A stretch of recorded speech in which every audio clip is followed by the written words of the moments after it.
आज हम कक्षा 10वीं विषय गणित इकाई 3 दो चर वाले रैखिक समीकरण युग्म में प्रश्नावली 3.3 के प्रश्न क्रमांक पहले के दूसरे को हल करने जा रहे हैं। निम्न रैखिक समीकरण युग्म को प्रतिस्थापन विधि से हल कीजिए। s ऋण t बराबरी से 3 s/3 धन t/2 बराबरी से 6। दो समीकरण दिए हैं, तो सबसे पहले हम लिख रहे हैं समीकरण पहला हमारे पास है s ऋण t बराबरी से 3। यह है समीकरण नंबर पहला। दूसरा समीकरण हमारे पास है s/3 धन t/2 बराबरी से 6।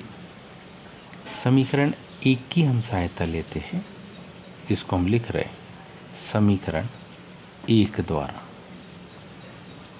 ये जो ऋण टी है उसको दाहिनी तरफ पक्षांतर कर दे तो ये धन टी हो जाएगा। तो मान क्या हो जाएगा s बराबरी से t धन 3। ये हमारे पास समीकरण 2 था। ये जो समीकरण 1 से बना उसको हम मान लो समीकरण 3 कहते हैं। अब इसको हमने समीकरण 3 कहा। थोड़ा ध्यान से देखिए, इस समीकरण 3 के मान को समीकरण 2 में रखेंगे, क्योंकि एक समीकरण से मान को प्राप्त करके दूसरे समीकरण में हम रखते हैं, इसलिए इस विधि को कहा जाता है प्रतिस्थापन विधि। तो अब हम लिख रहे हैं, अब ये ध्यान रखना है कि समीकरण 1 से 3 को बनाया है। 1 से किसे बनाया?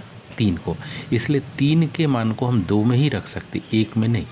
यदि हम 1 में रखते हैं तो पूरा का पूरा पद 0 आ जाएगा। ध्यान दीजिए, t धन 3 अगर यहाँ रखे तो t धन 3 से t घट जाएगा, 3 बराबरी से 3 आ जाएगा, पूरा समीकरण ही समाप्त हो जाएगा। तो हम लिख रहे हैं कौन से समीकरण? 2 में। कौन से समीकरण? 3 से s का मान, किसका? s का हम मान रखेंगे। जब इसके मान को हम रखते हैं तो कंडीशन देखिए, s/3 लिखा है तो वहां हो जाएगा t धन 3 बटे 3 धन t/2 बराबरी से 6। अब यहाँ एक संख्या के बटे में 3 है, दूसरी संख्या के बटे में 2 है, अलग अलग प्रकार की संख्या है। अब हम 3 और 2 का एलसीएम ले तो आएगा 6। 3 और 2 का हम एलसीएम लेते तो आता है 6, और 6 का समीकरण के दोनों पक्षों में हम गुणा कर देंगे, जिससे ये 3 और ये बटे के 2, ये दोनों संख्या समाप्त हो जाएगी। तो क्या लिखे हम? दोनों पक्षों में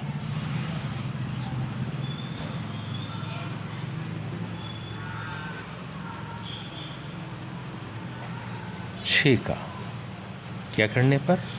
गुणा करने पर। दोनों पक्षों में 6 का गुणा करने पर। जब समीकरण के दोनों पक्षों में 6 का गुणा करेंगे तो ध्यान से देखेंगे, 6 ब्रैकेट में t धन 3 बटे 3 है, 6 गुणित t/2 बराबरी से 6 गुणित 6। 3 से 6 2 बार कट जाएगा, तो यहाँ जो अगला पद आएगा वो हो जाएगा 2 ब्रैकेट के बाहर t+3। 2 से 6 को काटेंगे 3t, 6 का 6 में गुणा, 6 6 36। अब 2 का t में भी गुणा होगा और 3 में भी गुणा होगा, तो वैल्यू क्या आएगी?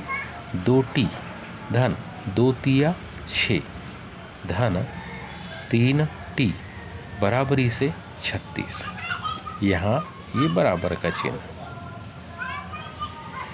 3t में 2t को जोड़ देंगे तो ये आ जाएगा मान कितना? 5t। 36 इधर है, ये 6 इधर आ जाएगा, 36 में से 6 घट जाएंगे, तो हमारे पास किसका मान? 5t बराबरी से 5t बराबर 36 में से 6 को घटाएंगे तो मान आएगा 30। अब इसलिए हम लिख सकते हैं क्या, t बराबर इसे कितना 30/5। जब हम 30 में 5 का भाग देंगे तो हम में से सब जानते हैं 5 छक्के 30। तो इस प्रकार से हमारे पास किसके t की वैल्यू आ गई 6। इस t की वैल्यू 6 को इस समीकरण 3 में रखेंगे। t बराबर इसे 6 यदि हम यहाँ रखते हैं तो हमको s का मान मिल जाएगा और वो कुछ इस प्रकार से होगा। हम लिख रहे हैं क्या,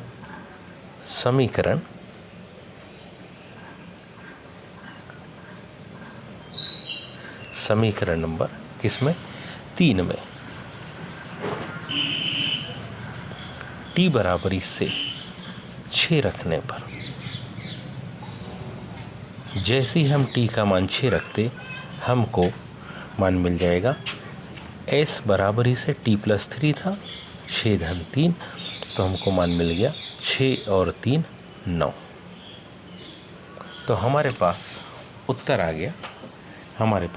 गया क्या कि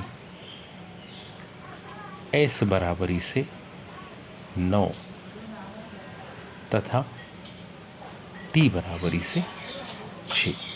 यहाँ एक चर था s, दूसरा चर था t। हमको दोनों के मान मिल गए और यही अपने को हल करना था। तो उम्मीद है आप सभी को समझ में आया होगा। आज के लिए इतना ही, शेष कल। धन्यवाद।